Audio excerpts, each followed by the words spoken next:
Hey guys, in today's video I'm going to analyze the Joao Fonseca. two-handed backhand. He has one of the best forehands that I've seen in a long time. I analyzed it a few days ago. I recommend that you check that video out. The forehand is not only extremely powerful, but it's also very rhythmic, and stylistically speaking, it's very nice to look at. His serve is good, but his serve rhythm is a tad unorthodox, and he is more of a spot server. I analyzed his serve and I recommend that you check that video out as well. But I wanted to dedicate an entire video to the Fonseca two-handed backhand because not only is it quite interesting, it is also extremely good.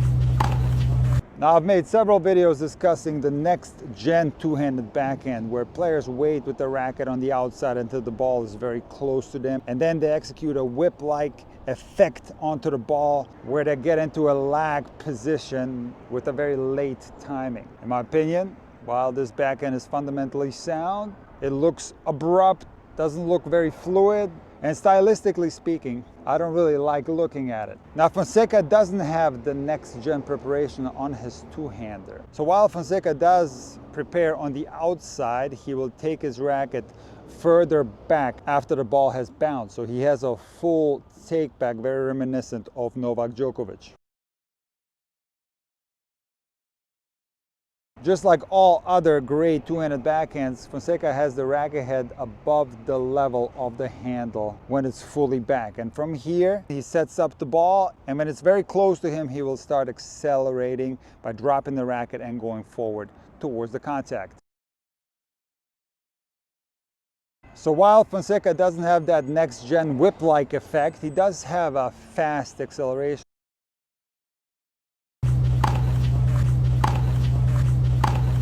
Now, when we get to the contact, things get super interesting on the Fonseca two-hander. So a while back, when I first got on YouTube, I talked a lot about arm structures on the forehand and on the two-handed backhand.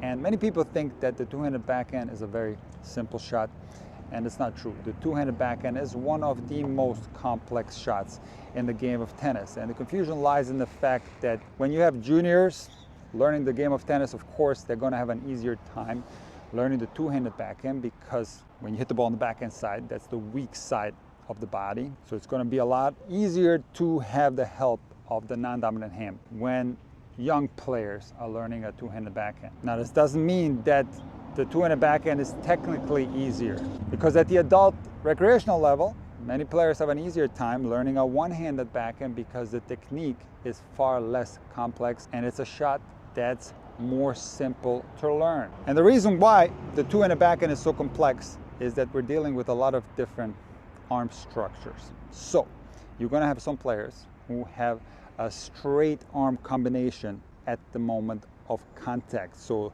the non-dominant arm and the dominant arm are both straight when players make contact. This is something that you see very seldomly on tour. One of the greatest two-handed backhands in history, Andre Agassi, had this combination. Both of his arms were straight at the moment of contact and shortly thereafter. And see, when players get closer to the finish, naturally, both arms are going to bend, and usually you're going to have the non-dominant elbow point towards the right net post and the dominant elbow point towards the corner of the back fence, and the racket's going to go between the neck and the shoulder. The frame of the racket goes between the shoulder blades. Most players on the ATP Tour will have the dominant arm bent at the moment of contact, and they will have the non-dominant arm either completely straight or slightly bent at the moment of contact. And most players will also maintain the straight non-dominant arm shortly after the moment of contact while the dominant arm is bent. And as the racket starts going backwards, that non-dominant arm will begin to bend, and players achieve the same finish as the ones that are using the straight combination.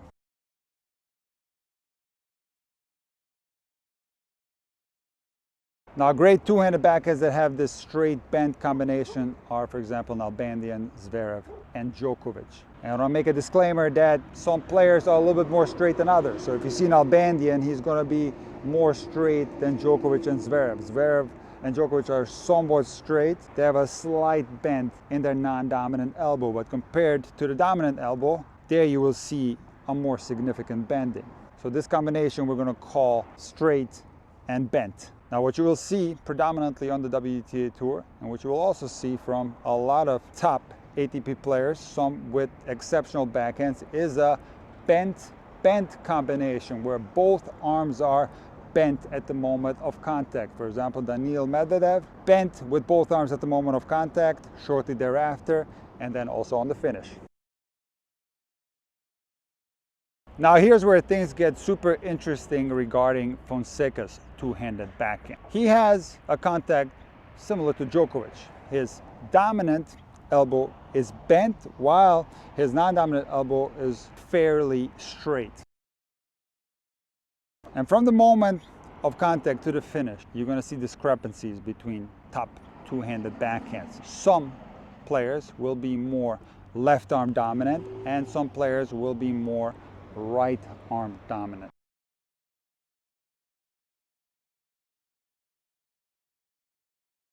Now the percentages are very close to 50-50. I would estimate it to be 60-40 regarding how much pressure one arm is exerting over the other. And the way you can tell whether a player is more left arm dominant or right arm dominant is to pay close attention to whether the left hand takes over the right hand. So if you take a look at the player from the front, and if you see that the left hand gets ahead of the right hand, so the tip of the racket goes past the handle, and now the left hand goes across the right hand, that means that that particular player is more left arm dominant. If you don't see that, and if the hands are more in line, and if the tip of the racket is more aligned with the handle, that means that the player is more right arm dominant. Of course, we're talking about right-handed players. Now again, the distribution is somewhere between 60-40. So don't go out there and try to hit left arm dominant two-handed backhands or right arm dominant two-handed backhands. You're not going to be able to gauge it correctly. You'll probably make it 80-20 or 90-10, and now you're completely going to collapse your right side if you try to use your left side too much. Look, the two-handed backhand is called the two-handed backhand for a reason. You're going to use both hands evenly. And whether you end up being left arm dominant or right arm dominant will depend on various factors that I talked about in some of my other two-handed backhand videos. Now the Fonseca backhand is super interesting because I've seen him hit it a couple of different ways. Sometimes he hits it like Djokovic and he's more right arm dominant, so the racket head is in line with the handle. This is especially the case when he's redirecting his two-hander where he's using the opponent's pace. However, when Fonseca lets his two-hander rip, he reminds me a lot of David Nalbandian. And David Nalbandian had one of the greatest two-handed backhands in history. And what you will see on the Nalbandian backhand is the following. Nalbandian was bent with his dominant arm, he was straight with his non-dominant arm at the moment of contact, and he was also left arm dominant. So he would maintain the extension of that left arm and the racket head would go past the level of the handle and his left side would take over the right side. So you would see a position of the racket head like this on the Nalbandian backhand. And only when the racket started to go backwards would Nalbandian start to bend the non-dominant arm. So the non-dominant arm stayed straight through the vast portion of the across swing. And see, the vast majority of players don't do that. They will go into a bend much sooner. What you will generally see, independent of arm structure, on the two-handed backhand, whether it's ATP or WTA, is the following. The racket will go up and across. The tip of the racket will either point straight forward or will go slightly past the level of the handle. And it is at this moment where the non-dominant arm will start to bend.